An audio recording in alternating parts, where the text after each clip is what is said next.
Okay, thank you very much, and thank you for having me. It's wonderful to be here.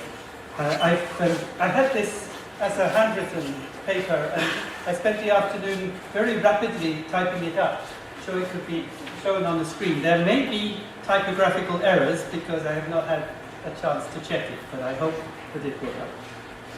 In the year 1620, the English philosopher-politician Francis Bacon set out a plan for what was to be a massive work of science entitled The Great Instauration. Dedicated to King James I of England, also James VI of Scotland, who had recently appointed Bacon as his Lord Chancellor, his work was never completed.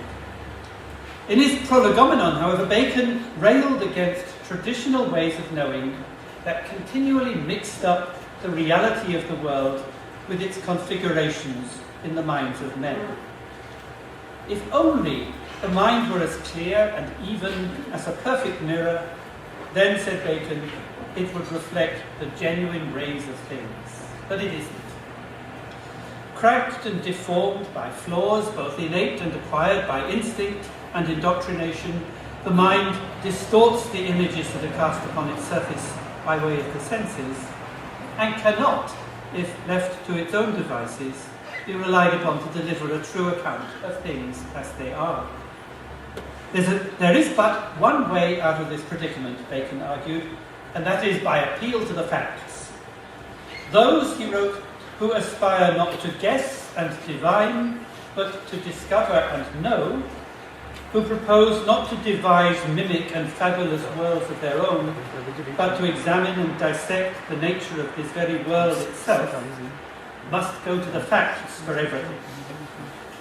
Now, Bacon's words have an unmistakable contemporary ring.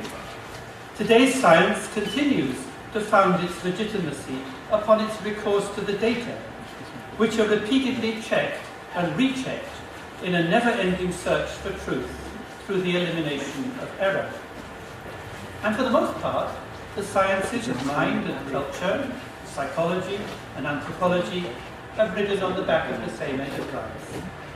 That's to say, they've colluded in the division between what Bacon called the world itself, the reality of nature that can be discovered only through systematic scientific investigation, and the various imaginary worlds that people in different times and places have conjured up, and which, in their ignorance of science and its methods, they've taken for reality.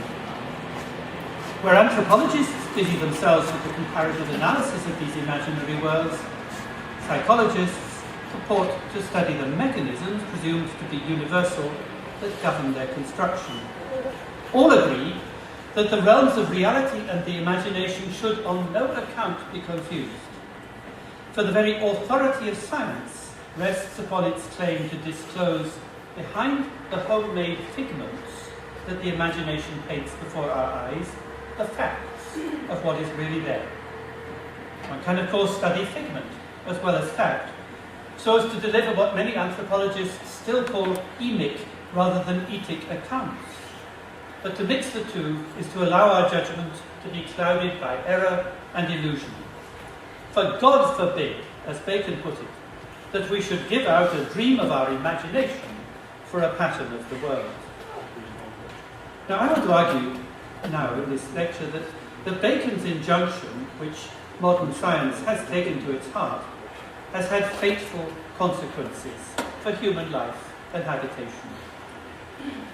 For those of us educated into the values of a society in which the authority of scientific knowledge reigns supreme, the division between the realms of reality and of the imagination has become so ingrained as to be self-evident. The problem in our estimation has been one of how to reach some kind of accommodation between the two.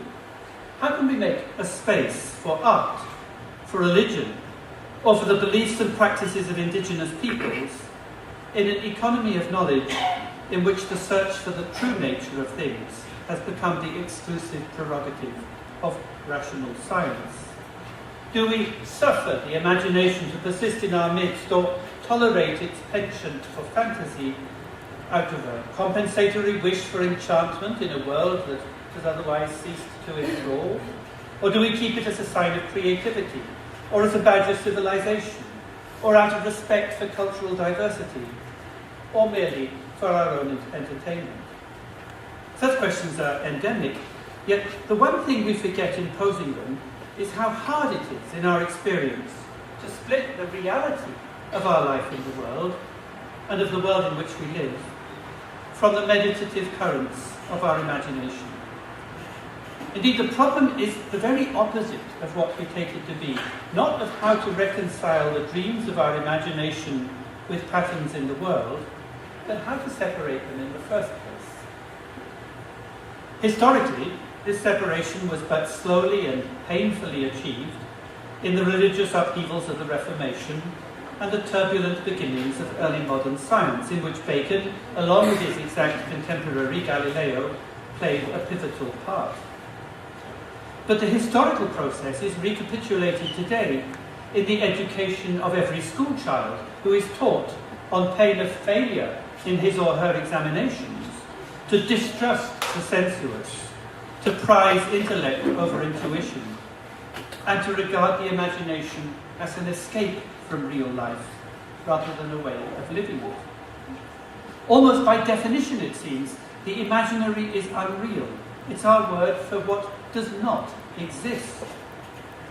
As every modern parent knows, for example, there is no such thing as a dragon. We grown-ups are convinced that dragons are creatures of the imagination.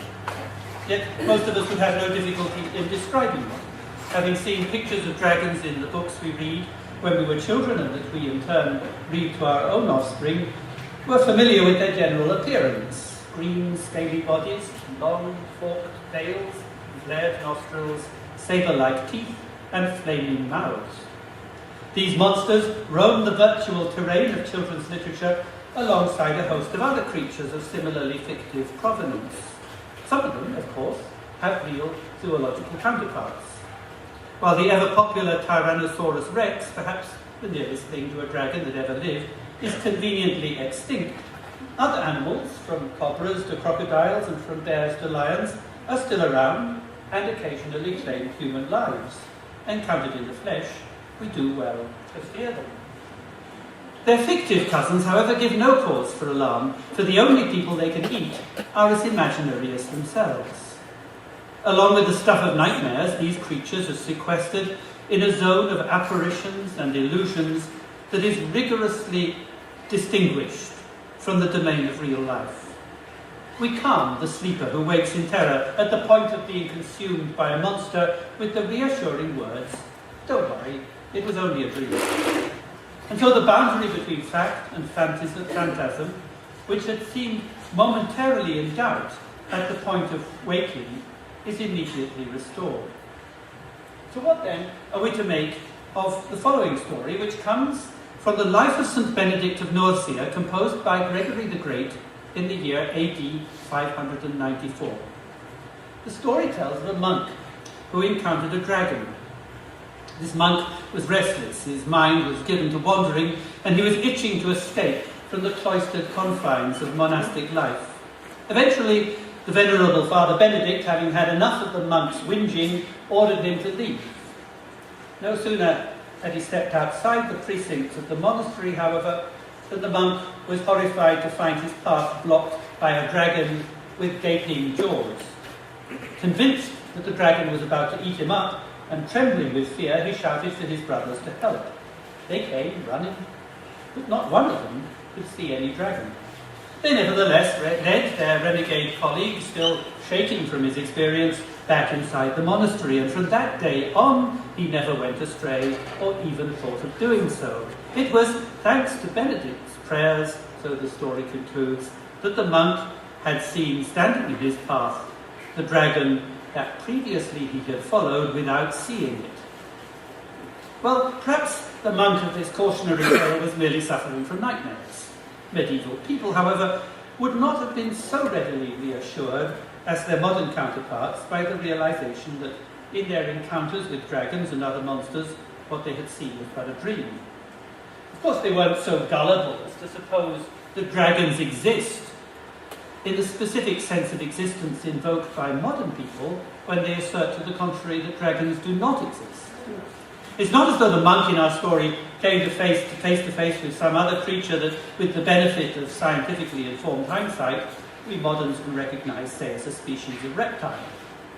Remember that the brothers who came to his rescue saw no dragon. They saw nothing there at all. What they did see, however, as Gregory's account repeatedly testifies, was that the monk was trembling. No doubt they saw the look of terror etched in his face. And yet when the monk cried out to be saved from the jaws of the dragon, his brothers understood his predicament at once. They immediately recognized in the vision of the dragon the form of the monk's otherwise inarticulable agitation. The monk was on the point of being consumed by fear and already felt the accompanying symptoms of personal disintegration. The dragon was not the objective cause of fear, it was the shape of fear itself. And for the brethren of monastic communities, this shape would have been entirely conventional and well known to all, drummed in through rigorous discipline of mind and body. In this training, stories and pictures of dragons and of other equally terrifying monsters were used not as we would today to create a comfort zone of safety and security by confining everything that might be frightening to the realms of make-believe, but rather to instill fear in novices so that they might experience it, recognize its manifestations, and through a stern regime of mental and bodily exercise, overcome it. As the manifest form of a fundamental human feeling, the dragon is the palpable shape of what it means to know fear. And so in medieval ontology, the dragon exists as fear exists, not as a constituent of the natural world, but as a phenomenon of experience. And as such, it is as real as the sufferer's facial expression and the urgency in his voice. But unlike the latter, it can be neither seen nor heard, save by the one who is himself feared. And that's why the monk's rescuers saw no dragon themselves. They were most likely motivated by a feeling of compassion, which may for them, in the idiom of the time, have called to mind the image of a saintly figure radiating light. Both saints and dragons, in the monastic imagination, were concocted from fragments of texts and pictures shown to novices in the course of their instruction. And in that sense, to adopt a rather apt term of the historian Mary Carruthers, they were figmented. But these figments of the imagination, far from being cordoned off in a domain separate from that of real life, were for medieval thinkers the outward forms of embodied human experience, lived for them in the space of rupture between heaven and hell. The monk of the story was of course torn between the two. Expelled from the monastery by the saintly Benedict, the devil in the shape of the dragon was waiting for him outside. Rescued in the nick of time, he was led back in. And so the story unfolds along a path of movement, from inside to outside, and then back inside again. From the very beginning, we're told, the mind of the monk was prone to wandering. And indeed, in a puzzling twist at the end of his tale, Gregory recounts that for all that time, the monk was actually following the dragon without actually seeing it. What happened when he stepped outside was a complete loss of bearings, the kind of bodily disorientation that occurs when one is thrust into a totally unknown environment. He panicked, and at that moment the dragon reared up before his eyes, blocking his path, and he found that he could no longer carry on.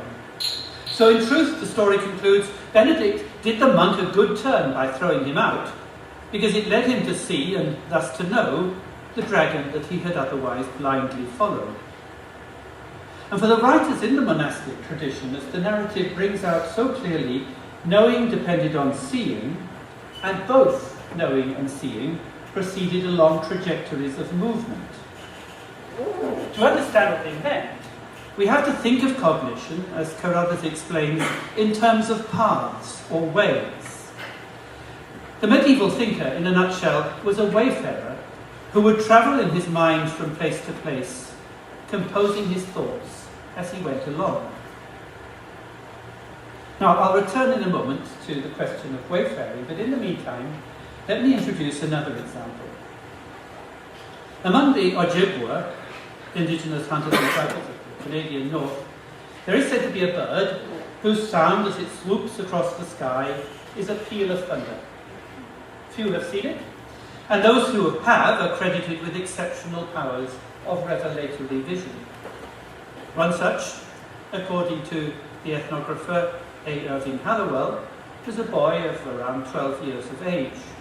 During a severe thunderstorm, Hallowell recounts, the boy ran out of his tent and saw a strange bird lying on the rocks. He ran back to call his parents, but by the time they arrived, the bird had disappeared. The boy was sure it was Pinesi, the thunderbird, but his elders were unconvinced. The matter was clinched and the boy's account accepted only when a man who had dreamed of the bird verified the boy's description. Now, clearly, Pinesi is no ordinary bird, just as a dragon is no ordinary reptile. Like the thunder itself, the thunderbird made its presence felt not as an object of the natural world, but as a phenomenon of experience. It's the manifest form of a sound that reverberates through the atmosphere and overwhelms the consciousness of all who hear it. Just as the monks' brethren, as they rushed outside, saw no dragon, so the boy's parents did not themselves witness Pinesi.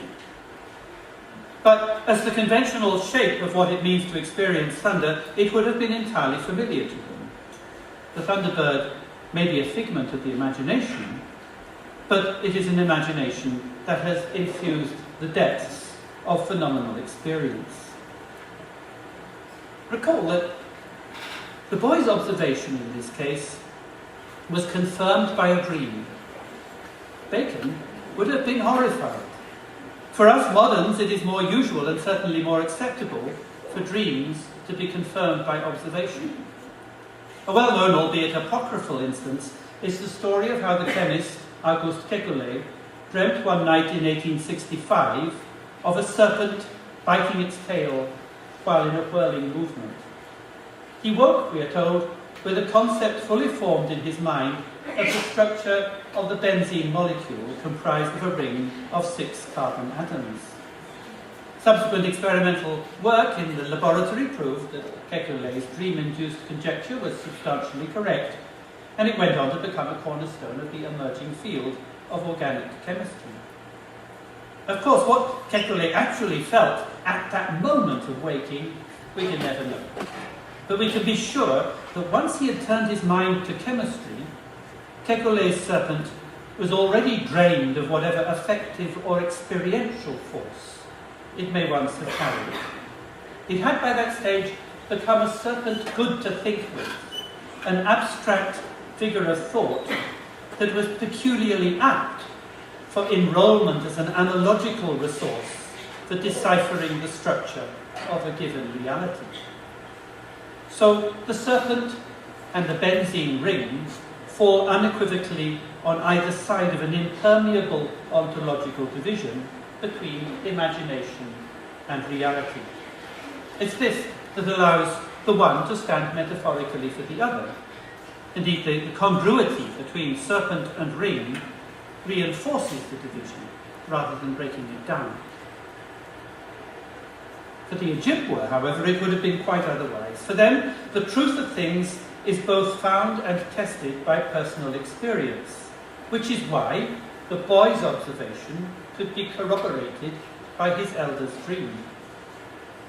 In this quest for knowledge through experience, the powerful, more than human beings that inhabit the Ojibwa cosmos, including thunderbirds, are not analogical resources, but vital interlocutors. This cosmos is polyglot, a medley of voices by which different beings in their several tongues announce their presence, make themselves felt, and have effects. To carry on your life as an Ojibwa person, you have to tune into these voices and to listen and respond to what they're telling you. Another Thunderbird story from Hallowell, admittedly one told to him by an informant perfectly illustrates the point. Hallowell's informant was sitting in a tent one stormy afternoon with an old man and his wife. The thunder rolled and clapped. At once the old man turned to his wife. "Did you hear what was said?" he said. "No," came the reply. "I didn't quite catch it." Commenting on the exchange, Hallowell remarks that the old man was reacting to this sound in the same way as he would respond to a human being whose words he did not understand. But this wasn't a simple failure of translation. It wasn't as though the Thunderbird had a message for the old man that he failed to grasp because of his imperfect grasp of bird language. By and large, Hallowell observes, the Ojibwa do not attune themselves to receiving messages every time a thunderstorm occurs. But it transpires that this particular man in his youth had become acquainted with the Thunderbird through the dreams of his puberty fast and had gone on to develop a close relationship of tutelage with Tinesi. In the context of this relationship, listening and responding to thunder was a matter not of translation, but of empathy, of establishing a communion of feeling and affect, or, in short, of opening oneself up to the being of another. And it's above all in dreaming, where the boundaries that surround the self in waking life are dissolved, that this opening up occurs. But such exposure was not something that a sober scientist like Kekulé could even contemplate. For him, the path to true knowledge lay not in opening up a dialogue with beings of the more than human world, but in an exact and literal reading of the facts already deposited there. The object, as Bacon had put it, was to write a true vision of the footsteps of the Creator imprinted on the works of his creation.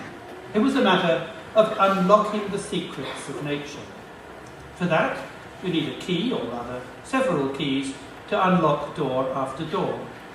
Kekulé's serpent offered one such key in the figure of a ring, and in his book, The Essaya, dating from 1623, Galileo found his keys in the characters of mathematics, in the triangles, circles, and other geometric figures which comprise its special language.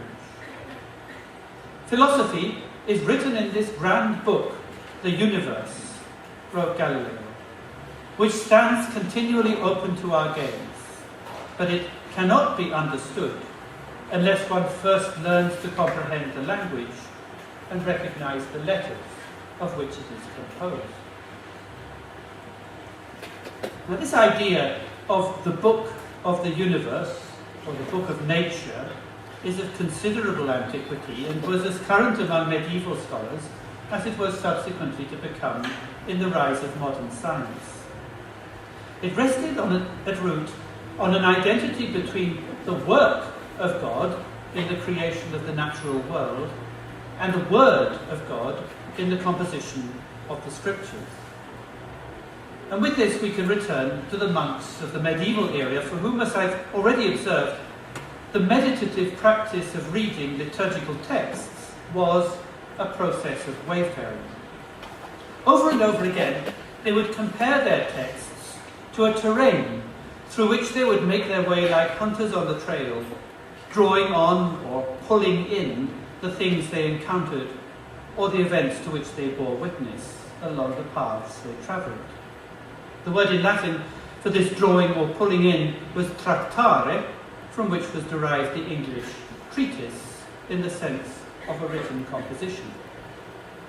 As they proceeded, the various personages whom they would meet on the way and whose stories were inscribed on the pages would speak to them with words of wisdom and guidance, to which they would listen and from which they would learn.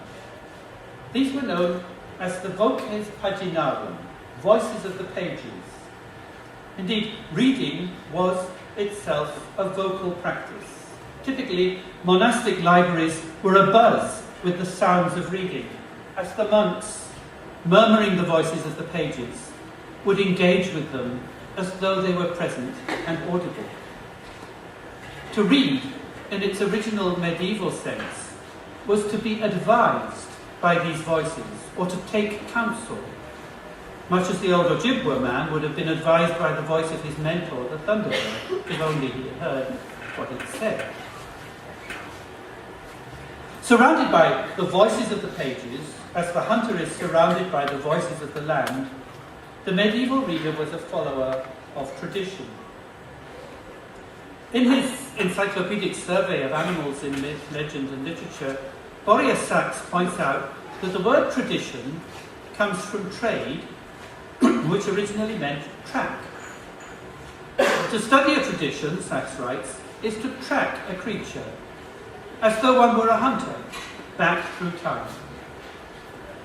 Each creature is its story, its traditions, and to follow it is at once to perform an act of remembrance and to move on in continuity with the values of the past.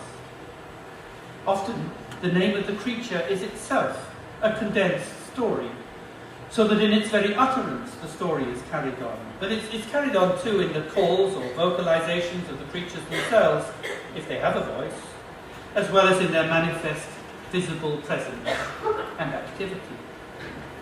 As a mode or knot in a skein of interwoven depictions, stories, calls, sightings, and observations, none of which is ontologically prior to, or in any sense more real than any other, every creature, we could say, is not so much a living thing as an instantiation of a particular way of being alive, each of which to the medieval mind would open up a pathway to the experience of God.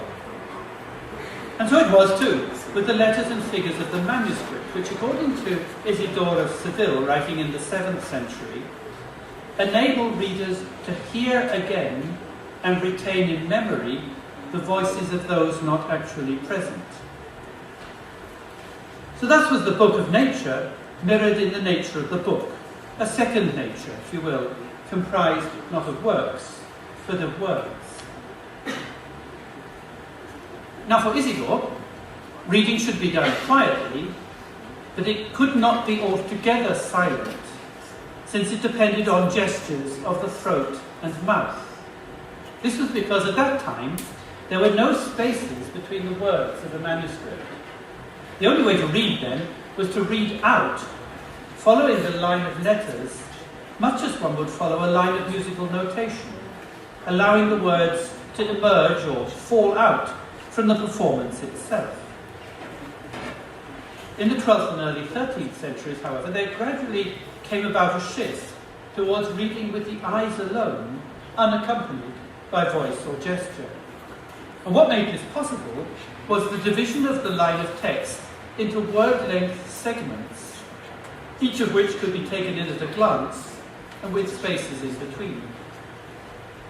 The medievalist and paleographer Paul Sanger has shown how, with such visual reading, the voices of the pages were effectively silenced. As long as everyone in a monastic library was reading aloud, the sound of one's own voice would have sufficed to screen out the voices of others. But as every modern student knows, when one is trying to read silently, the slightest sound can be a source of distraction. So it was that silence came to reign within the cloistered confines of the monastery. But in the world outside the monastery, in lay society, oral reading continued to predominate well into the 14th and 15th centuries. As the historian of cognition David Olson has pointed out, it was the Reformation that heralded the key transition in ways of reading, from reading between the lines to reading what was on them, or from the search for revelations or epiphanies to the discovery of the one literal meaning lodged in the text and available to anyone with the necessary key to extract it. In the early 16th century, Martin Luther urged readers to abandon the dreams and fantasies that their predecessors had found in their attunements to voices that they felt were speaking to them through the pages of the manuscript, and to draw a line in the sand between the given meanings of words and their subsequent interpretations. And from there, it was but a short step to extend the same reasoning from words to works, that is, to the reading of the book of nature.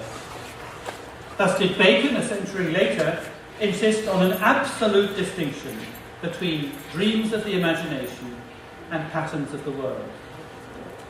And I'd like to draw attention to, in particular, to three corollaries of this transition in ways of reading the natural world. The first has to do with the imagination of what is yet to come. Reading the voices of nature, of the more than human world, medieval people were advised by them and would follow this advice in parallel with their own experience in laying a path into the future. With a sensibility attuned by an intimate perceptual engagement with their surroundings, they could tell not only what has been, but of what will come to pass.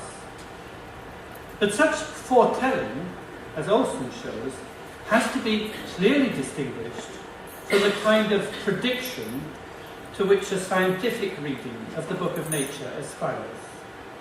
For to predict is not to open up a path through the world, but to fix an end point in advance. So where foretelling is guided by a dialogue with nature, prediction is based upon observable facts. Drawing on these facts, it is to speculate about the future rather than to see into it. The second corollary concerns performance. I've shown how, for medieval readers, meaning was generated in the vocal gestural activity of reading out. Doing and knowing here were as clearly coupled as chewing and digestion, an analogy that was explicitly drawn in the ancient characterization of thinking as a process of rumination, like cattle chewing the cud. Moreover, medieval people, as we've seen, would have read the Book of Nature in the same manner, through their practices of wayfaring. And so knowledge of nature was forged in movement, in the course of going about in it.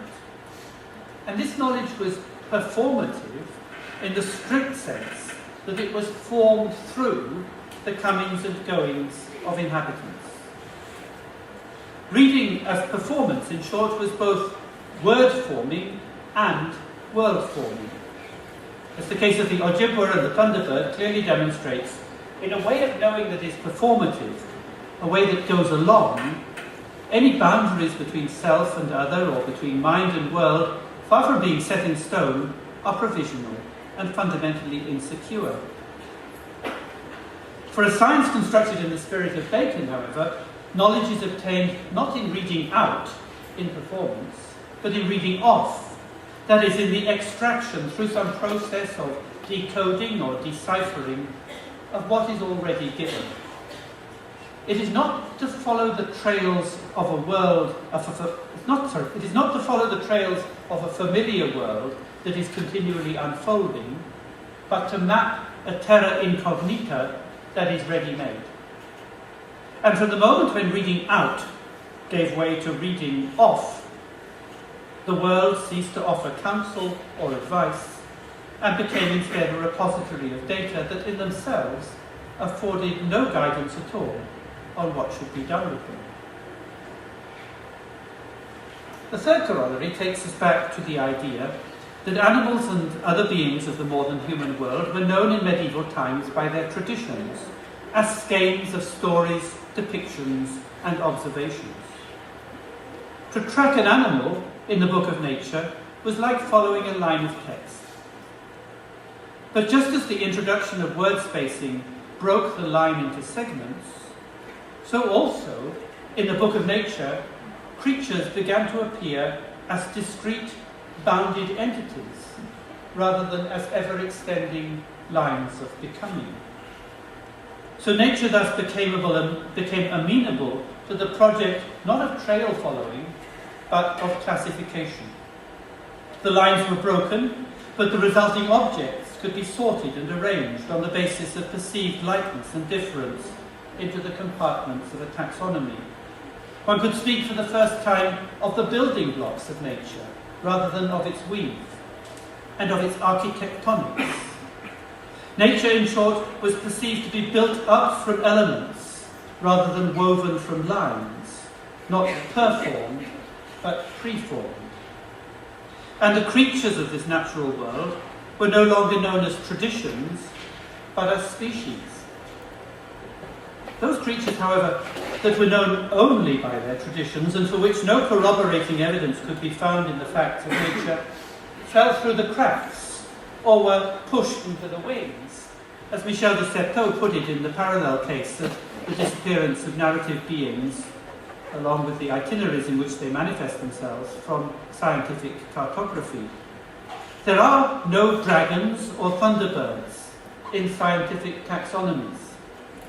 It's not just that they do not exist in the new book of nature, but they cannot do so, since their story-bound constitution is fundamentally at odds with the project of classification. Dragons can be told, but they cannot be categorized. The same, of course, is true of experiences of fear and of the sounds of thunder. But this doesn't make them any less real for a person who is frightened or caught in the eye of a storm. It seems then that as the pages lost their voice with the onset of the modern era, so the book of nature was also silenced. No longer does it speak to us or tell us things. And yet, this allegedly silent nature can be, and often is, a deafeningly noisy place. As the philosopher Stephen Vogel observes, the world of nature abounds in movement and gesture, and much of this movement is manifested as sound. Think of the clap of thunder and the howling of the wind, the cracking of ice and the roar of the waterfall, the rustling of trees and the calls of birds. We may also admit that at one level, human talk may also be understood as vocal gesture, and that the voice manifests human presence in the world, just as the call manifests the presence of the bird and the clap the presence of thunder. On this level, voice, call and thunder are ontologically equivalent, as the voice is human being in its sonic manifestation, so the call is the bird and the clap is thunder. And yet none of this, Vogel maintains, warrants the conclusion that natural entities actually converse with humans, let alone with one another. And this is for two principal reasons. Firstly, conversation requires participants to attend and respond in turn to one another. Humans do indeed attend and respond to the sounds of nature. They listen out for bird calls and are moved or even terrified by thunder. But does nature, Vogel asks, does nature respond to us? Do the self-speaking entities we attend and respond to in nature ever give us their full attention, engage us, respond to our claims? And the answer, he is convinced, is no. The sounds of nature, he suggests, are more like the commands of a monarch who is deaf to his subjects but compels their obedience. And secondly, a conversation is necessarily about something. It enables participants to compare each other's perceptions of the world in the common task of figuring out how it actually is. Human interlocutors do this, but birds, trees, rivers, thunder, and the winds do not. It's not that they're irresponsible interlocutors, rather they're not interlocutors at all.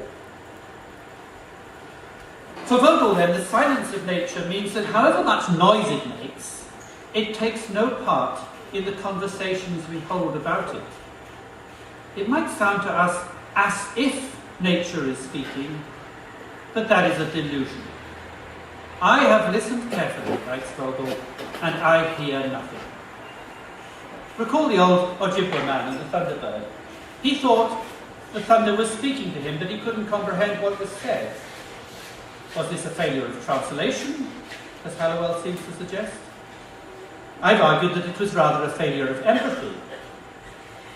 For Vogel, however, had the old man comprehended thunder's speech, he would have succeeded neither in translating it nor in empathizing with it. He would rather have performed an act of ventriloquism. Whereas the translator speaks for another, but in his own tongue, the ventriloquist projects his own words onto a mute object while creating the illusion that it's the object speaking for itself. This charge of ventriloquism is, of course, the foundation for the scientific abhorrence of anthropomorphism, where those who claim empathy with non-human creatures or to know what they're feeling stand accused of merely projecting their own thoughts and sentiments onto their unwitting subjects. It's an accusation, however, that has not gone unchallenged. In an important debate conducted recently in the pages of the journal Environmental Values, Nicole Klenk has entered on the other side. She replies that non-humans can and do respond to human voice, gesture and presence in ways that are meaningful both to them and to us. It's true that non-humans might not compare their perceptions of the environment with humans in a collaborative effort to establish the truth of what is actually out there. But to insist that conversations can only take this form, Klenk argues, is to take such a narrow view of conversation that it would exclude most of what we commonly call conversation in the human world.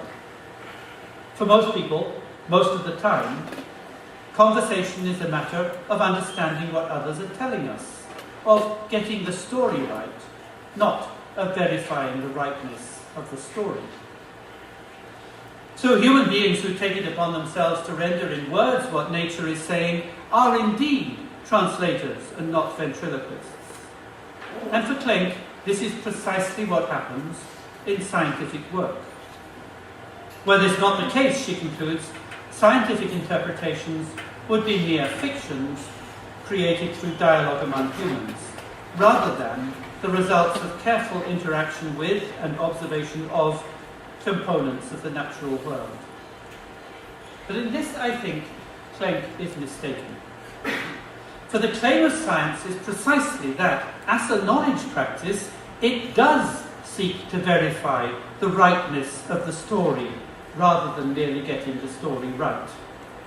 Ever since Bacon, science has insisted on discovering the literal truth of what is there, and thus on the strict separation of fact and interpretation. I'd like to interject a bit here that you probably heard about the case of these particles that have been found to travel faster than light and causing much consternation. A leader writer in the Guardian newspaper concluded, in science, facts come first, interpretation comes later on. So that is exactly it, and this is very clearly stated. So we're still there. That there's a strict separation of fact and interpretation. Reading what is on the lines of the book of nature rather than between them, the one thing that scientists do not do is what Klenk proposes as their first priority: to listen to the voices of those beings they interact with. So there is, I contend, a real parallel in the modern constitution between the book of nature and the nature of the book, as a completed work whose contents can be read by those with the experience, with the expertise, I should have said, by those with the expertise to decipher it. The parallel lies in the idea that both are to be read in silence, not as part of an ongoing conversation, but as a record of what has come to pass, of a past that in its objective and objectified forms has turned its back on us, presenting only its opaque outward surfaces for our inspection. As scientists, we are supposed to be producers of knowledge, and in this enterprise, the world furnishes our materials, our data. We survey, like prospectors, and tap what it has to offer, what it yields up to us.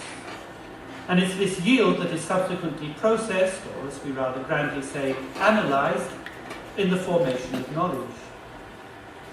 And so knowledge is created as a kind of overlay or wraparound on the outside of being. Having silenced the world, we find knowledge in the silence of the book. Indeed, the very concept of the human in its modern incarnation expresses the dilemma of a creature that can know the world of which it is existentially a part only by leaving it.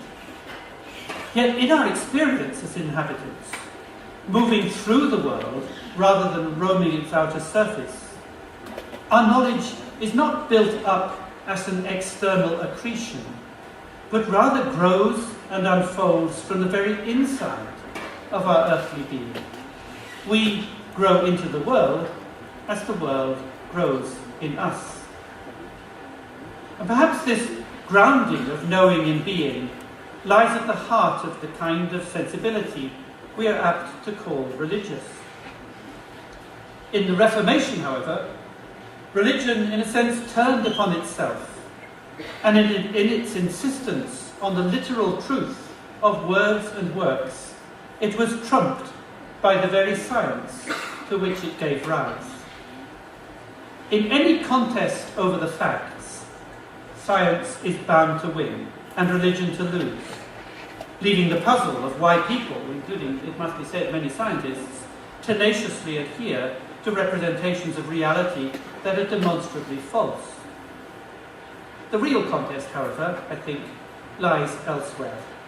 It turns on the question of whether our ways of knowing and imagining are enshrined in an existential commitment to the world in which we find ourselves. To ask which better represents the world, religion or science, is to assume that they are not, that our ways of knowing and imagining are not enshrined in a commitment to the world in which we find ourselves.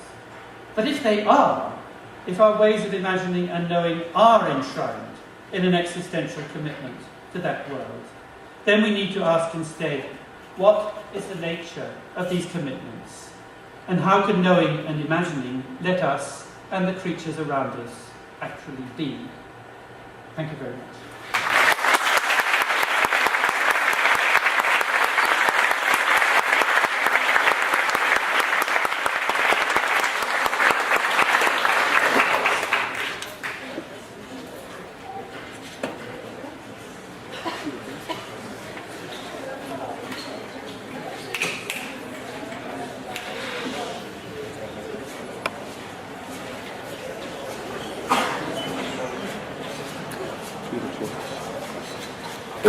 Alô. Bom, o professor Ingold se disponibilizou a responder algumas perguntas, se alguém tiver, está aberto. Se quiserem fazer a pergunta em português também, o Pedro vai traduzir.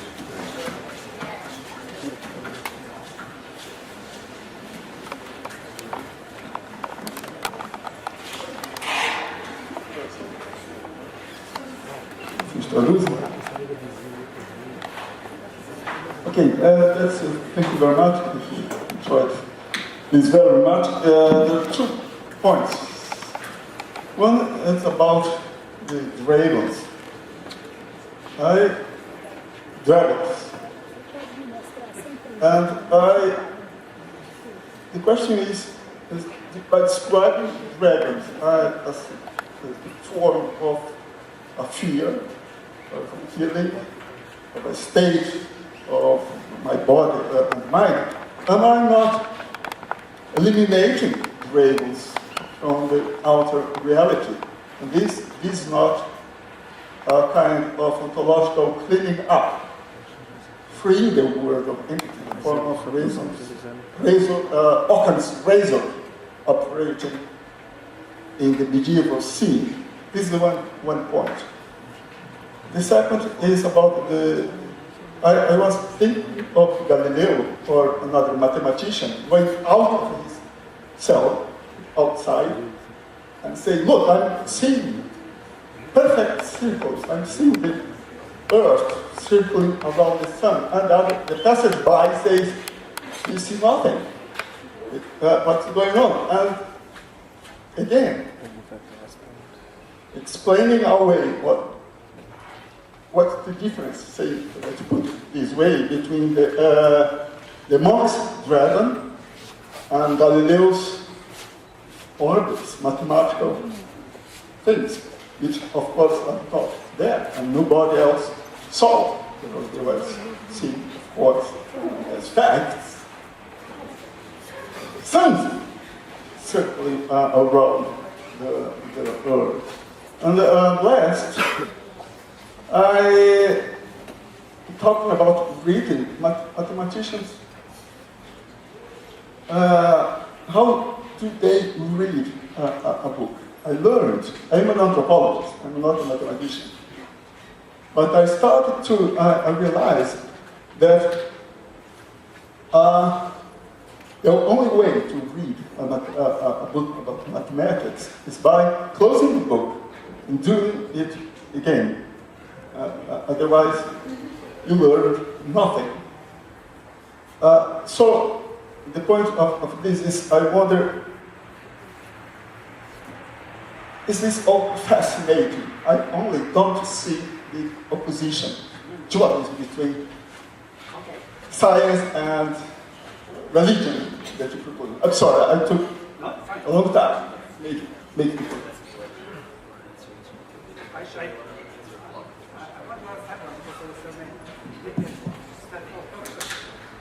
I just answered this one because you asked so many questions that I'm going to ask them.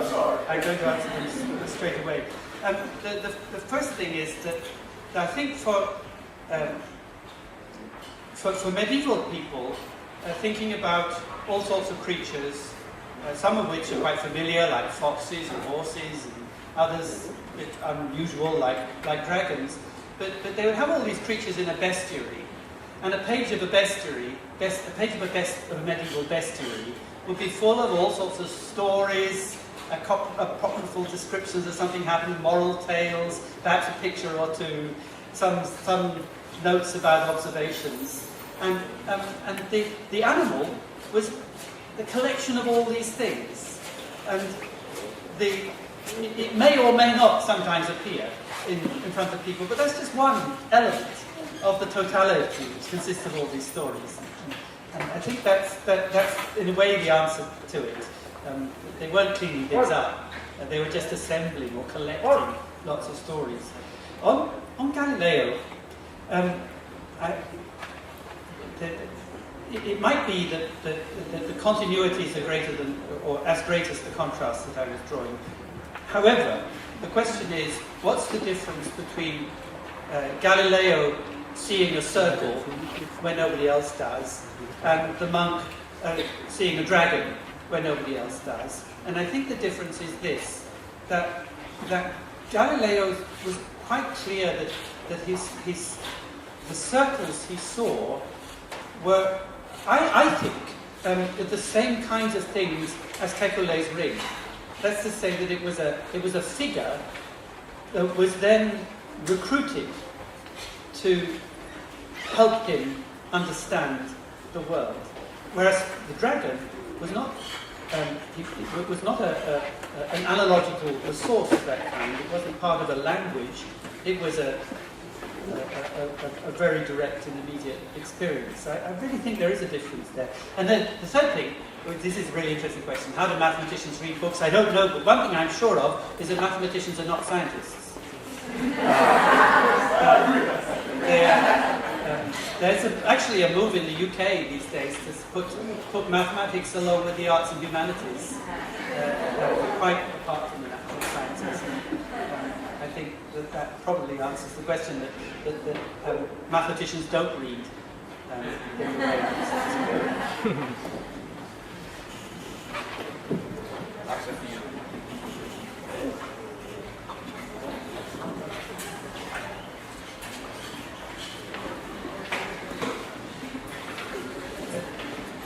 Eu vou falar português, vou pedir ajuda, porque é muito difícil pensar noutra língua. It's very difficult to me to express my ideas in English. So, and I translate, because, so sorry, because it's my tongue language. I should apologize. Thank you. A ideia que eu queria transmitir é apenas, já para já, o espanto perante esta comunicação. Eu, aliás, tive uma sensação que estava, digamos, numa cerimónia quase xamânica. You would like to translate? No. Ok. Porque, de facto, o que eu senti, possivelmente o que eu vou dizer não faz sentido nenhum. Eu não sou antropólogo, venho de sociologia, estudei o Simondon, andei pela epistemologia, filosofia da ciência, do lado de tanto. Ok. E, portanto, tenho uma certa estranheza relativamente à antropologia. E a ideia que eu tenho, é que a sensação que eu tive, e quando vi esta intervenção, eu penso que isto é uma espécie de antropologia da ciência invertida. Ou seja, a ideia de que a antropologia está a trabalhar sobre si própria. Isto é a ideia de um sociólogo, está de fora. E é um trabalho que me parece fabuloso. Eu só queria indicar, portanto, para já os meus parabéns, estou, digamos, em estado de espanto, quase um espanto xamânico para a sua intervenção. Eu gostava só de chamar a atenção para um elemento em que eu senti que há uma afinidade eletiva entre Simondon e o professor, que é esta ideia da separação entre ciência e religião. Ou seja, o medo que muitos antropólogos têm relativamente ao pensamento religioso e mágico e a forma como mistificam a questão da recolha dos dados. Eu acho que a antropologia da ciência, eu disse isso há 3 dias, há um problema edipiano entre os antropólogos da ciência. Eu acho que é necessário matar o pai que é a própria ciência, simbolicamente, como compreendo. E eu remetia para Bacon, já agora só uma questão que tem a ver com Francis Bacon. É curioso verificar que Bacon, quando escreve o Great Inauguration, e normalmente o novo organo, New Organo, que é um capítulo, ele interrompe, só escreve o primeiro capítulo do Great Installation, que era uma obra fabulosa, que iria instaurar, que é a crítica a Aristóteles, queria instaurar a ciência moderna. É o primeiro texto da ciência moderna, esse texto do Bacon.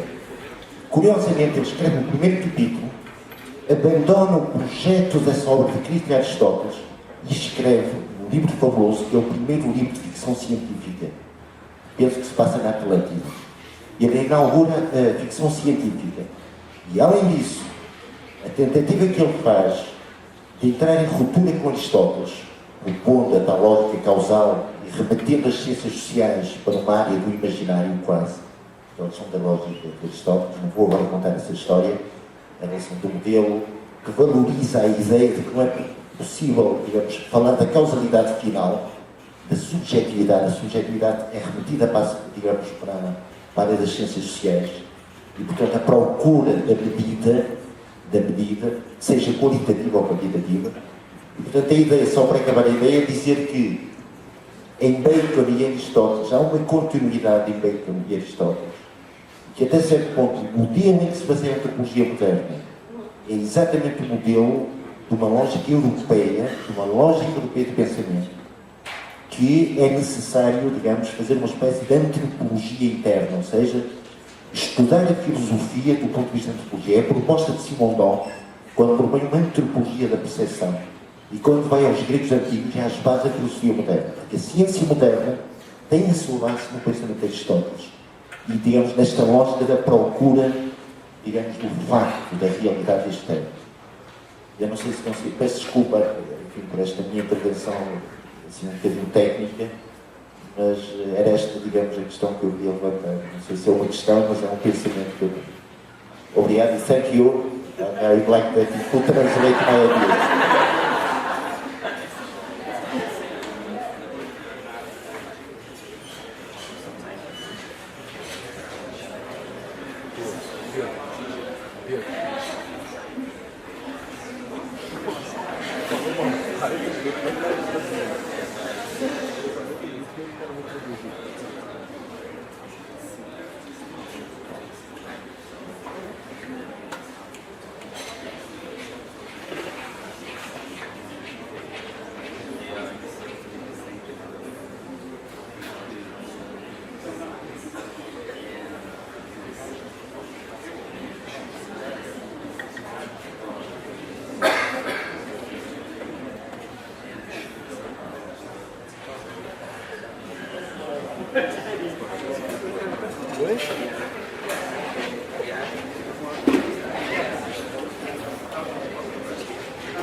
I think, thank you very much. I got some sort of sense of it, and I think that it was a commentary more than a question, which is much appreciated. And I really do appreciate bringing Simon Don in here, because it's an author that I admire very much, and because Simon Don was very important in connection with Merleau-Ponty as well, and part of that tradition, which I've also found inspiring in many ways. I certainly think that it's important to put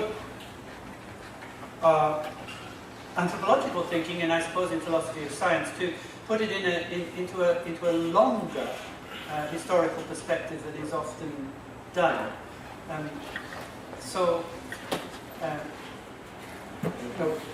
There's perhaps a tendency for people to be concerned with modern thought and the nature of modern thought, and they might then start with the early modern period and forget about the rest. And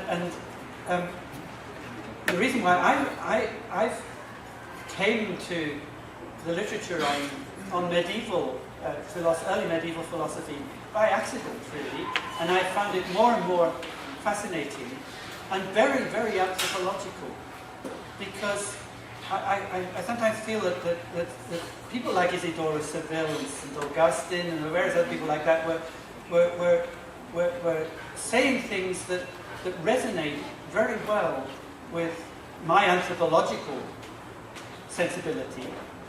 And the nice thing is that they weren't having to argue against modernity, because modernity hadn't yet happened. So you could get a very rich sort of philosophy, which I think is still a very important current all the way through history of Western thought. So I don't know whether that addresses your comment. I do think that anthropologists should start reading the medieval philosophers a bit more. They'd find a lot of common ground. Hello. Well, I need you to help me with an understanding of one topic that you mentioned. But dragons and thunderbirds, they may be fictional or not, but in a way they make themselves presence. They are a form of presence. Right? And what may enable forms of engagement as you described. Now, I would like to ask you, how do you see it in relation to what is absent, actually, forms of absences? And I'm particularly thinking about droughts, a climate event that is marked by an absence rather than a presence, and perhaps some other climate facts, not weather, but climate facts. So it seems that it's tremendously difficult to engage with an absence, and that perhaps it produces the kinds of cultural phenomena related to droughts. Like if thinking about vacuum, for instance, as a thing that is an absence too, like what Boyle produced, I think it's easier to make sense of it precisely because of the scientific taxonomy. I mean, we don't have to engage with vacuum because of the taxonomy, as you suggested. But now when we get to other forms of engagement, like peasants with drought, it seems that it's much more of a challenge. I want to hear your view about it, and perhaps how you see that connected to issues like climate change, perhaps. That's an important and tremendously difficult question. I don't quite know how to answer it, but one thing that came to my mind was that that very often in progressive evolutionary or development discourses, absence comes in as defining a state which is prior to a more developed one, or prior to the one that is desired. The classical anthropological literature on social evolution, hunter-gatherers were defined by the absence of, say, central authority or religious a church or anything like that. In the development in child development, I've noticed how in comparing drawing and writing, the child who can only draw but not yet write the absence of legibility. So that, and I rather suspect that drought or aridity is quite specifically a term that is more used by development experts than it is by people themselves. And people themselves are probably not thinking in terms of absence of rain. From what I know of pastoral people living in relatively arid environments, they're simply following where the water is, where the grass is growing. They know the roots, and they're doing so. But a development expert comes in and says, this is an arid environment. We've got to do something about it. We've got to bring in some water. We've got to dig some wells. And they are, because they think that this is a society that needs to be developed, they're defining its current state in terms of an absence of something that ought to be present. And so I think that's a part of the issue. But there's another part which is much more complicated, and I haven't worked out for myself. I've been trying to think about what imagination really means. And it can mean lots of things. But it's particularly difficult to... There are cognitivists who argue that we only perceive anything by imagining it in our heads. And then they have a problem with deciding, well, how can you decide whether you're imagining something that's actually there and imagining something that isn't actually there? And so when you imagine something that isn't actually there, they call it an illusion. And so the cognitivists have a huge literature on illusions as the way they deal with absence. And I think that must be wrong. But I'm quite sure about what to do instead. But that's another issue. But I think on the specific question about drought and climate change, I think that notion of absence is very closely bound up to a progressive evolutionary discourse about what is a more desirable and developed condition.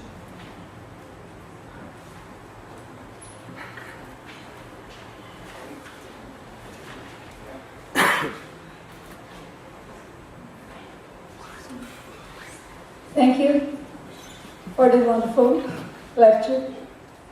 I love especially the last part when you related science and religion, and you said that in disputes science is bound to win and religion is bound to lose. And what happens when religion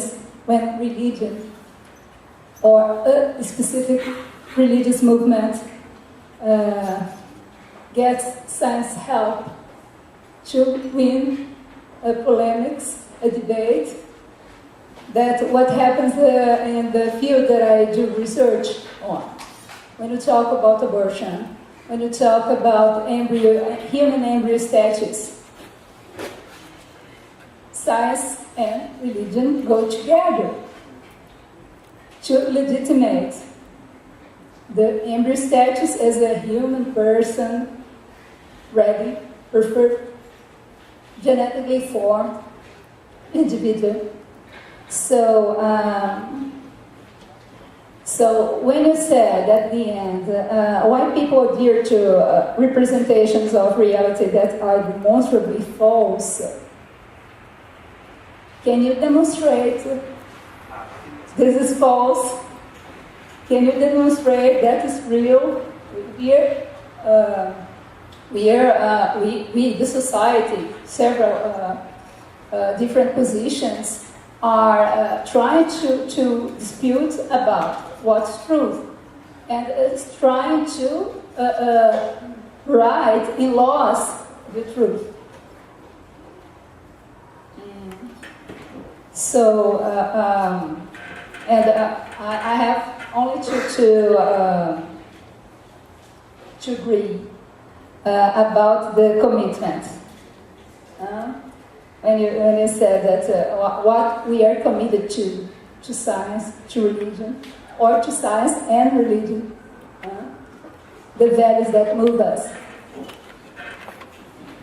Thanks. That gives me an opportunity to be absolutely clear about what I meant by that bit at the end, which I wrote in the plane last night because it came to me, and I'm not sure whether it was as clear as it should have been. There are, as you know, endless popular debates about the relationship between religion and science, whether they're compatible or not, and so on. And my feeling is that, by and large, in modern Western societies, such as, I suppose, in the UK, that these questions are really wrongly posed. That is to say that they're posed on the assumption that knowledge is on the outside of being and is a way of representing what is actually there. And if we start with that assumption about the relationship between knowing and being, if we start with the assumption that knowing is something that one adds on as a set of representations about what is there in the world, and if you then couch the science versus religion debate in those terms, then I think, this is mostly, I think, what is happening. So scientists are saying, actually, we do science, we know what the facts are, we've got a much better picture of what's going on in the world. There are these religion people, some say they don't understand anything, other people say, well, maybe there's some bits that religion can do that science can't, and we can put them together. But it's completely wrong, and I think that wrong posing of the question actually goes back to the Reformation. It was the Reformation way of reading the literal truth of the world that underpinned the rise of modern science as we know it. So that's why I said that in a sense, with the Reformation, religion kind of turned on itself, because it created something, science, which was then able to say that religion doesn't produce a very good account. I wanted to turn it the other way around and say that the real question is about how we understand knowledge and imagination as growing from the inside of being, as part of that existential commitment we have because we are beings in the world. And that an important element of religious sensibility is that, although it's not been well formulated, it could perfectly well be an important element of scientific sensibility too. We could have a science that is also based on that kind of commitment. But I think it would be a slightly different science to what we have at the moment, or at least in terms of its legitimation. So the real point, I think, is that the way in which the science versus religion debate is posed, both by theologians and by scientists, is very badly posed, because it rests on an assumption that knowledge is separable from being. It rests on that division between interpretation and the reality of the facts, which is what Luther brought in and came with the Reformation and gave rise to modern science. Or partially, yeah.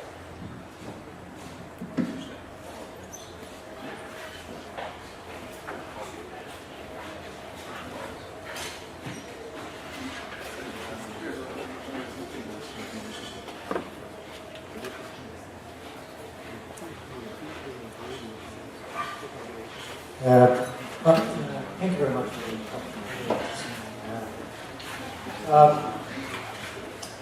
I don't think I know what you are proposing is something deeper than what I keep talking about. I think it's around the notion of empathy with nature and things like that. I'm not going into that. I don't know what to do with that. I think it's very interesting, but what I would like to emphasize is the role of rationalism in science and knowledge in general. I think your talk emphasizes more the empiricist side of science and not the rationalist side of science. And I think in the first question, this I think appeared. Galileo is more a rationalist. He's not a big kind of talk, I think. So you have different ways of tackling with nature in the case of Galileo, in the case of Descartes and all that. So we have different strands in the way we think about how science works or should work and things like that. And I think about fictionalism also. It's a very fictionalism. I think it's a very important strand in this. So I don't know what to say about that. But I have a particular case.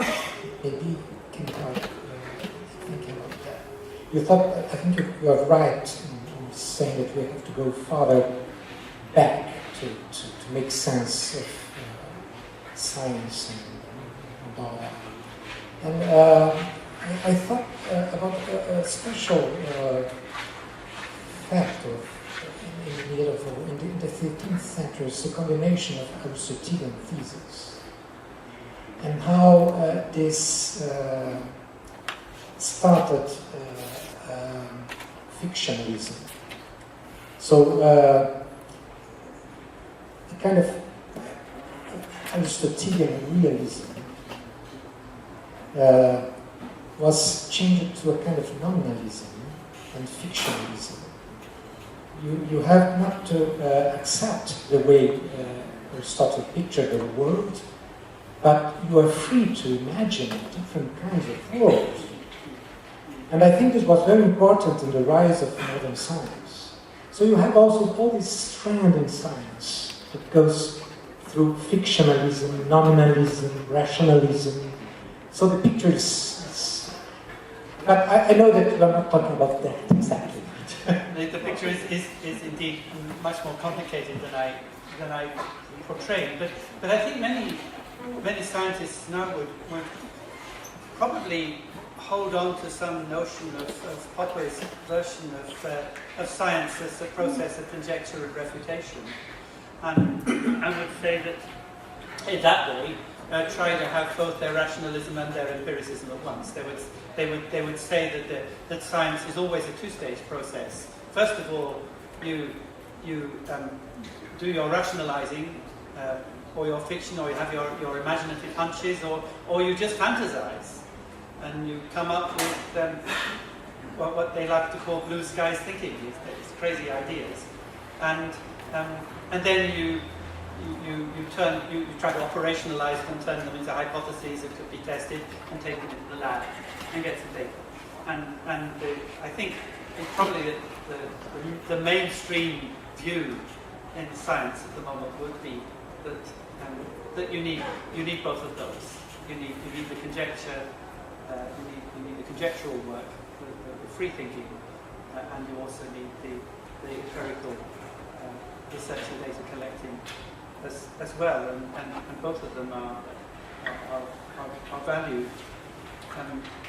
So I suppose that there are historical variations in the balance between those two components. But I think that pretty much through the history of science, the two have always coexisted, have they not? That there's the rational bit and the empirical bit, and different ideas about how you might put them together. I feel distinctly uneasy about both of them.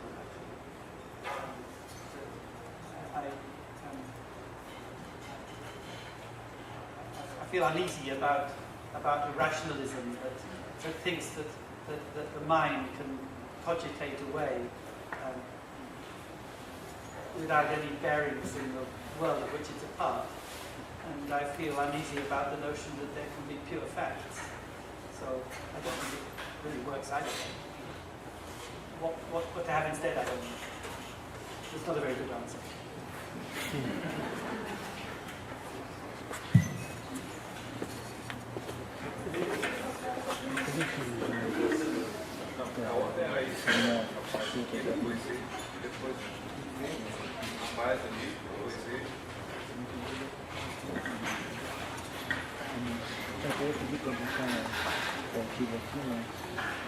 Oi. Congratulations. Parabéns, né, pela palestra. Eu vou falar em português. Eu gostei muito da palestra, né? E no começo da palestra, o senhor falou sobre a preocupação que a ciência tem com a verdade, né? Mas a ciência está mesmo preocupada com a verdade? Quer dizer, me parece muito que a ciência está ligada a uma urgência prática, no sentido de que a ciência é um modo de dobrar o mundo para o ser humano sobreviver, assim, e talvez a filosofia tivesse mais preocupada com a verdade do que a ciência. Eu gostaria que você falasse um pouco como é que você vê essa relação entre a urgência prática, né, de se dobrar o mundo, de entender os processos para intervir no mundo, e a suposta verdade, né, que se está buscando.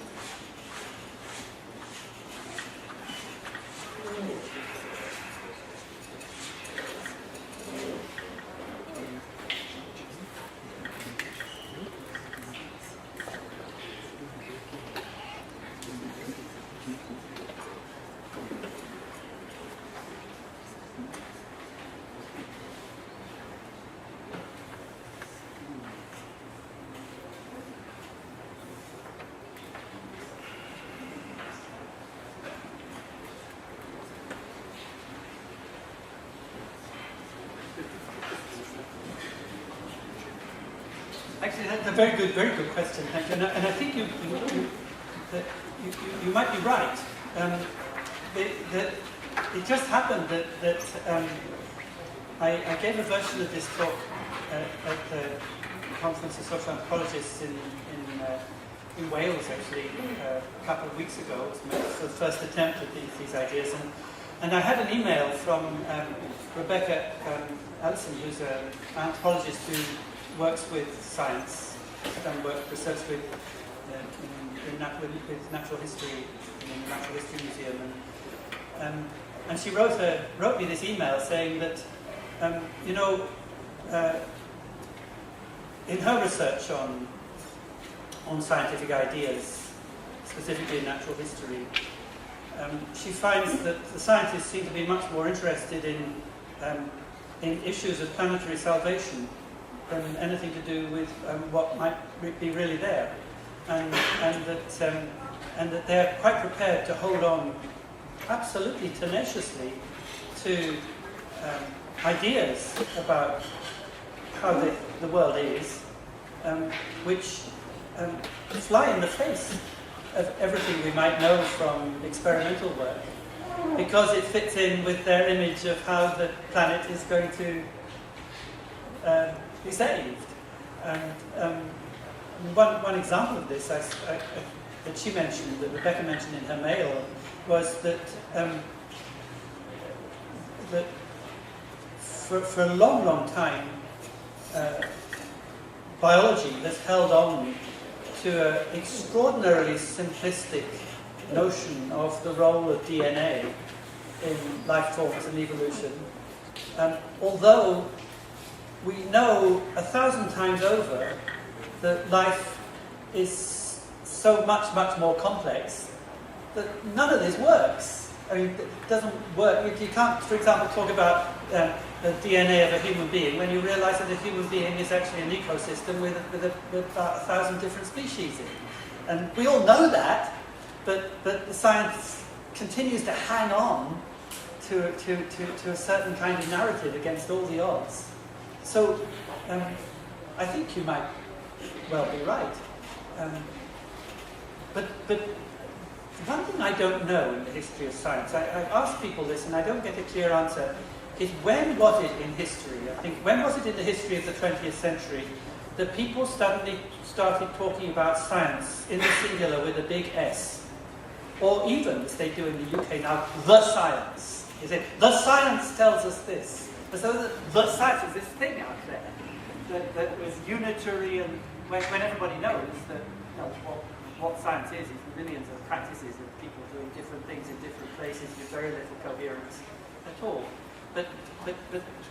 So there's a very powerful rhetoric which seems to become more and more divorced from the workaday world of actual scientific research.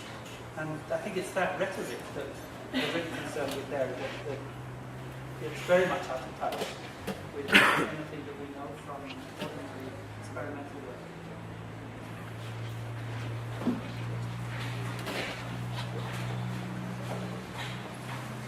Cool. Thank you very much for a wonderful speech. And I hate to do it, but I have to return back to this issue of dragons. I'm so interested in dragons. I mean, who's not? They breathe fire, they fly around, they slay like a big sword. Anyway, what interests me about dragons is that dragons are kind of this concurrence between, lots of different seemingly disparate cultures. They've kind of popped up all over the place, right? And of course they do have some sort of iteration, in the natural world, like giant lizards or dinosaur bones and things like this. But I can't really help but think about Jung and the collective unconscious. And he talks about dragons as being this kind of, as being representations of archetypes, right, of a collective unconscious. And maybe that's taking a step backwards because in a lot of ways Jung was kind of the first structural archaeologist, or anthropologist, excuse me. I'm not an anthropologist, nor am I into psychoanalysis, but even before like Levi-Strauss, right, he was trying to kind of find these universalities, right, within the mind, like Levi-Strauss is trying to find universalities in narrative, right, mythological narratives and things like that. And first of all, I wonder if you put any stock into ideas of a collective unconscious, because it does seem to go against what I see as a kind of post-structural current that I saw in your talk as meaning not being something that's universal, something that's even within us, but something that's created by process, such as the process of reading, such as the process of reading aloud or reading silently. And so I wonder if you could talk about that, about collective unconsciousness or about non-collective unconsciousness, if you will. Thank you. I do have difficulties with the notion of a collective unconscious, and I have difficulty with the notion of the unconscious, but even more with the collective one. And it's true that I put forward a kind of processual, or I suppose structural way of thinking, but on the other hand, you're entirely right that it is odd that dragons pop up in so many different cultural contexts. Now, maybe just us, when we say, well, there's a Chinese dragon, and there's a Welsh dragon, and there's a Viking dragon, and I don't know whether you've got them here too, but they do pop up all over the place, whether it's just our wishful thinking that is pulling them all together under the same label, or whether there's something essential underneath that links them all. I was struck looking at some of the medieval depictions of dragons, and my first thought was they didn't look much like a dragon to me. They often looked like a sort of bit like a kind of rat at the front and a snake at the back, and sort of rather pretty un-dragon-like things. Then I was working with one of our PhD students who's been working on North Atlantic seafaring, and so he knows a lot about the references to dragons in the Norse material, Vikings, where actually the dragon was an ocean current.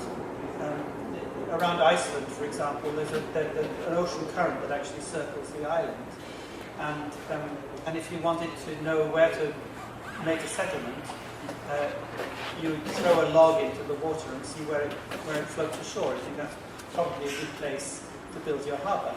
And they were thinking of the dragon. Actually, the coil of the serpent was actually the current of the sea, and if you were a sailor, you'd know all about it. So my own inclination would be to look in those kinds of directions rather than into into earth, air, fire, and water, if you like, and their universality rather than any kind of collective unconscious. It's the best I can do.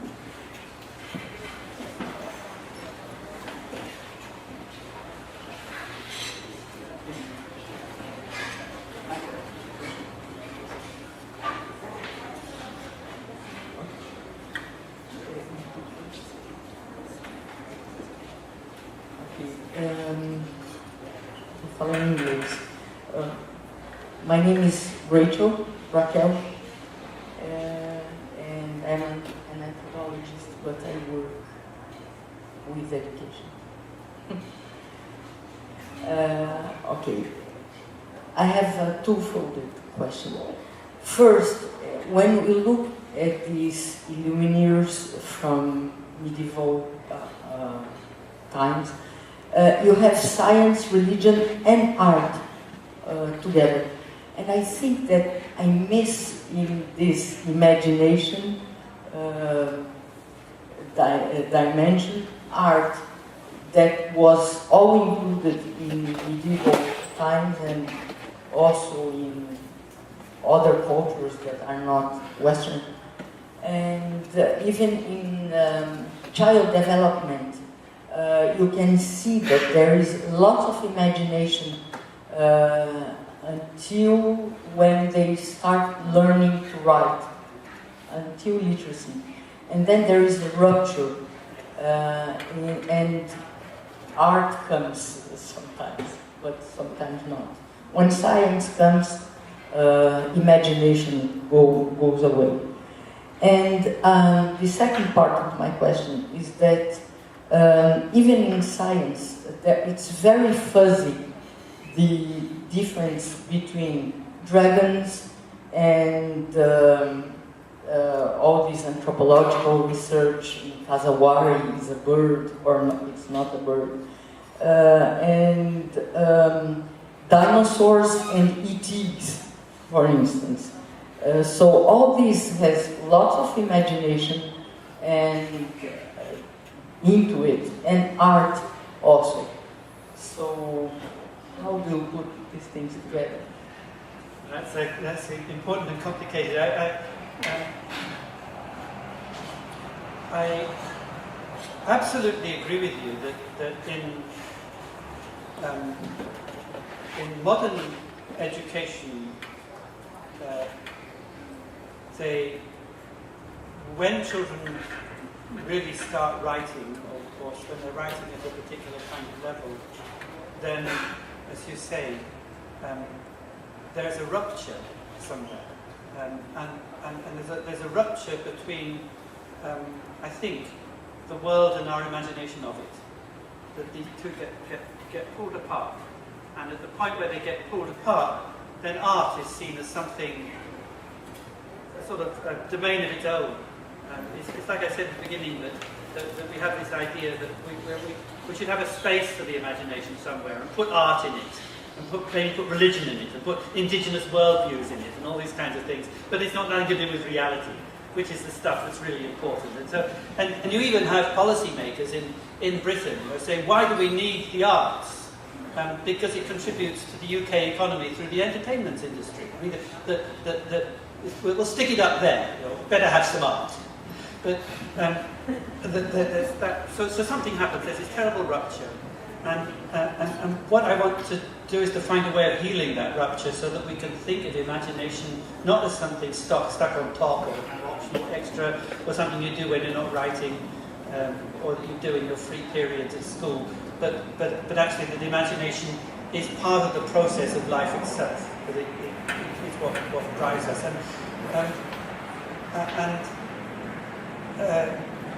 In modern education, that rupture comes where writing splits off from drawing. And I think the really interesting thing about medieval manuscripts is that you can't separate writing and drawing. It makes no sense. They could be drawing, they could be writing. They were drawing letters. Sometimes they were drawing pictures. There was no rupture there between image and text.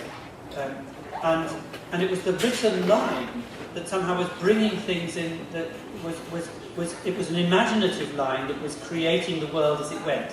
In just the same way as when you're walking along through a landscape, and they often, as I mentioned, compared writing or reading to hunting and following a trail. You're walking through a landscape following a trail. You're supposed to be creating the world as you go. And I think that medieval writers thought of the imagination in that way, and that's what way I want to get back to, and to try and counteract the theory of imagination that is built into modern educational practice, which sees it as something cut off from the real world. And just want to say one more thing. I was reading in an article in a British publication called Times Higher, written by a professor of cardiovascular medicine, talking about the relationship between university research in biology and the pharmaceutical industry, and regretting the fact that children were not getting as much exposure as they should at school to the arts and humanities. So they should have more arts and humanities. They'd be better scientists then if they go on to do biology. But what did he say? He said, because arts and humanities at school exposes children to fantasy, to stories, to myth, which will fire their imaginations, so which leads to those insights, those conjectures, which then could bear fruit in future scientific work. So he was still thinking in those sorts of terms, that there's the fantasy stuff you do, your kekule, you have your dream, but then there's the hard science that comes after that. Anyway.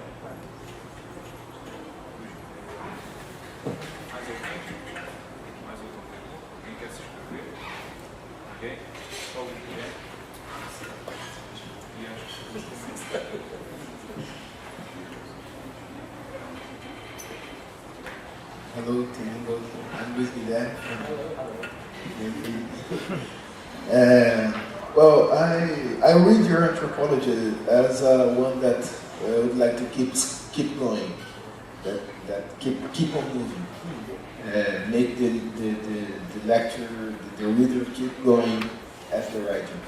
And in this effort, I think you try to show us how lots of inversions was performed by the Western culture. You did so with materiality and materials. You did so with space and place and weather and ground, lots of things. And now we see another. I am seeing another inversion. Word. In this inversion, I would like to understand how to, because in all other inversions you showed us, you put us on moving. You put us to read your article on materiality, looking at rock drying and things like this. You made me want to saw a plant. So things like this. Now everybody here writes, and probably will write a book someday. And what about now? How to perform this reinversion? How to perform? How to keep going on this act of writing? How to write in order to show that work and word was never separated? And a question: does it have to do with the way you think the relation between natives and anthropologists? And in fact, who are your natives? My natives? I don't have any natives. I just have people. People. That's what I say. But you're absolutely right. It's a really crucial thing, and I don't know the answer to it. But I'm quite sure that there is something wrong with current conventions of academic writing. I think they're producing a kind of writing that is stale, that is not engaged in the way we would like it to be. There are enormous institutional pressures that force us to write in particular ways. In Britain, we have research assessment exercises and things like that, which really distort it. But I'm in search of a way of writing that where we could say that the article, the book, is something that would enable us to see things or observe things or notice things in the world that we hadn't noticed before. And one often says of a good painting, you go to an art gallery and you see a particular painting, and you don't just look at it and say, oh, what a pretty painting. What really matters is that that painting stays with you, and later on you suddenly find that you're noticing things that you hadn't noticed before. And you say, how is it that I noticed these things? And then you realize that that painting has educated you, or caused you to realize something, whatever it might be, a colour or shape or something. And I wish we could write in that kind of a way, so that we don't. And this is the same issue about this question of relationship between knowing and being. That the way things are at the moment, we treat the world as somewhere where we go to get our data, and then we bring it back and we process it and analyze it and we write it up in books, and then we teach our students, and students say, where am I going to? I want to become wiser, I want to become more knowledgeable. What do we tell them? Go and read the books. So we say, don't look at the world. No. Go and read the books. That's where the knowledge is. The world is just your raw material. And I think that is wrong. We need to turn it around so that we could show how the literature we write is part of a way of being. And by being, I mean being observant and aware of things that are going on around us. And so we have got to, I think, to write in a different way, but it's something that I've been trying to do with our students, to get them to write in that kind of way. But it's very difficult, and it goes against the grain of what is expected in the academic world. And people have their careers and have to pass exams, and so we're constrained in it. But I do think something has to be done. And so just creating these mountains of academic literature, which doesn't seem to relate to anything much. I think that there must be something wrong. So we need to put it right.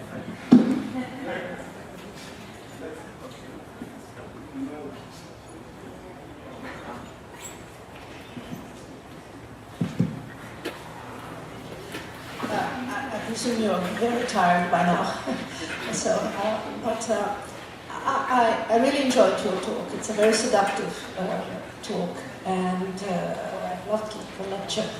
But there's something that made me think of, well, let's put it like that. I think that it very well fits the kind of traditional knowledge that we are finding among the people we are working with.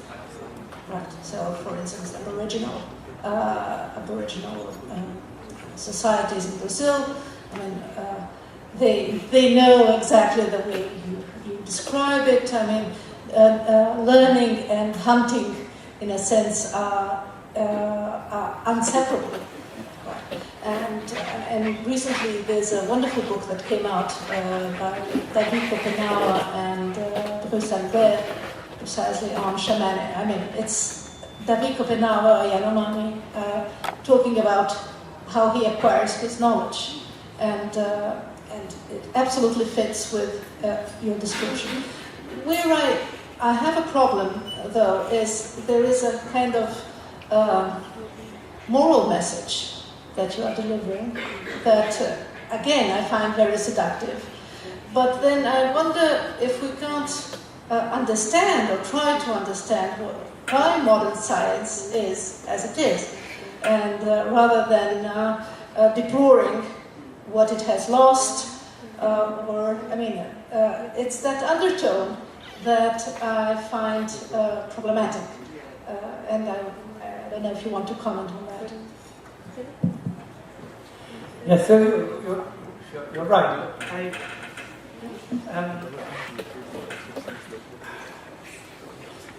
The trouble, I think there's such a difference between science as an institution and just what people who call themselves scientists do. And actually, I don't have much of a problem with what people who call themselves scientists do. They're fascinated in all sorts of things. They explore it in very hunterly ways, actually. And I think the place that there really is a problem is in the institutionalization of science. And that means that it has to do with the relation between science and the state, and with corporations. And so it eventually becomes a political issue. And I think that it's a political issue and not an ontological one. The reason why some ways of thinking that, as you say, would be second nature, absolutely obvious to many so-called indigenous people. I'm familiar with peoples of the Southern Polar North, but it's very similar here in Brazil, for example. The ways of thinking that are obvious to them, but carry very little power. And the reason for that, so far as I can judge, is because it's political. And it has to do directly with the relationship between knowledge economy and the nation state, which also, I think, affects the way in which we educate our children. I think it's also incredibly important in all of this. So yes, I think my only answer is that once you start tackling the particular kind of question that you raised, then we're into the politics. And I didn't touch on the politics here, but one would have to take it further.